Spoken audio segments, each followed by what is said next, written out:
जनवरी का महीना था और शहर में हड्डियां जमा देने वाली ठंड पड़ रही थी। लोग गर्म कंबलों में दुबके हुए थे। चाय और अलाव ही उनका सहारा बने हुए थे। रात के करीब 8 बजे थे। अचानक आसमान में काले बादल घिर आए। तेज हवा चलने लगी और कुछ ही देर में बारिश शुरू हो गई, वो भी झमाझम। ठंड के साथ बारिश का ये जोड़ एक नई मुसीबत लेकर आया। गांव के किनारे एक छोटी सी झोपड़ी में रहने वाला बुजुर्ग रामू काका अकेले ही रहते थे।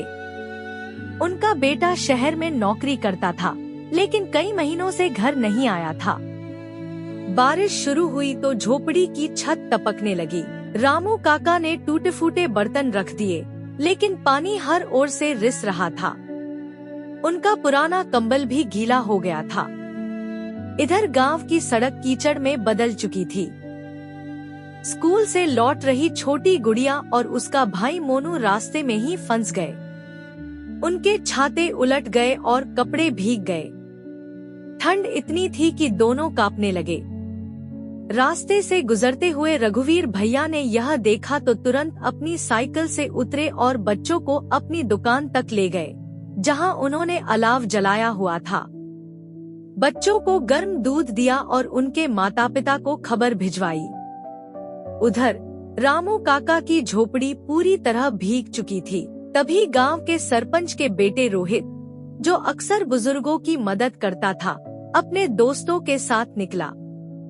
बारिश में गांव के हालात देखने निकले तो रामू काका की हालत देखकर चौंक गए। उन्होंने तुरंत पंचायत घर की चाबी ली और रामू काका को वहां ले गए, जहां अलाव जल रहा था और कुछ सूखे कंबल रखे थे। रात भर बारिश होती रही, लेकिन गांव के लोगों ने एक दूसरे की मदद करके यह साबित कर दिया कि इंसानियत अब भी जिंदा है। सुबह जब सूरज निकला तो बादलों की ओट से एक हल्की सी मुस्कान लेकर आया, जैसे कह रहा हो, मुसीबतें आती हैं, लेकिन साथ रहो तो सब आसान हो जाता है। सुबह की पहली किरण के साथ गांव में जीवन फिर से जाग उठा।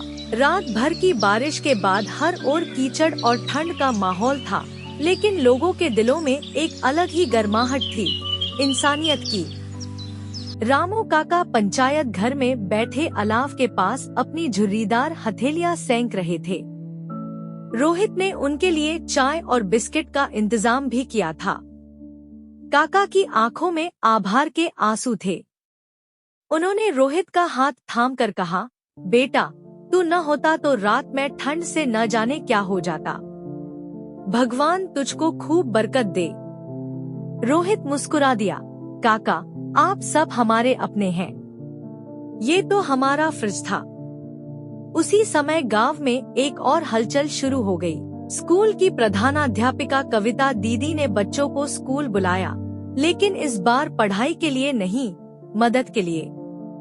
उन्होंने गांव के बच्चों और युवाओं को इकट्ठा कर एक सेवा दल बनाया। मकसद था बारिश से प्रभावित बुजुर्गों, अकेले रह रहे लोगों और गरीब परिवारों की मदद करना। गुड़िया और मोनू भी सेवा दल में शामिल हो गए। बच्चों ने मिलकर पुराने कपड़े इकट्ठा किए, कुछ ने अपनी गुल्लक तोड़कर पैसे दिए ताकि दवाइयाँ और खाने का सामान खरीदा जा सके। गांव के मंदिर में एक अस्थायी राहत केंद्र बनाया गया। इसी दौरान एक और बड़ा काम हुआ। गांव की पंचायत ने फैसला लिया कि अगले महीने से आपदा निधि बनाई जाएगी, एक कोष जिसमें हर परिवार थोड़ा थोड़ा योगदान देगा ताकि भविष्य में किसी आपदा की स्थिति में कोई अकेला न रह जाए। रामू काका को अब हर दिन पंचायत घर में 2 समय का खाना मिलने लगा। रोहित और गांव के अन्य युवाओं ने मिलकर उनकी झोपड़ी की मरम्मत शुरू कर दी।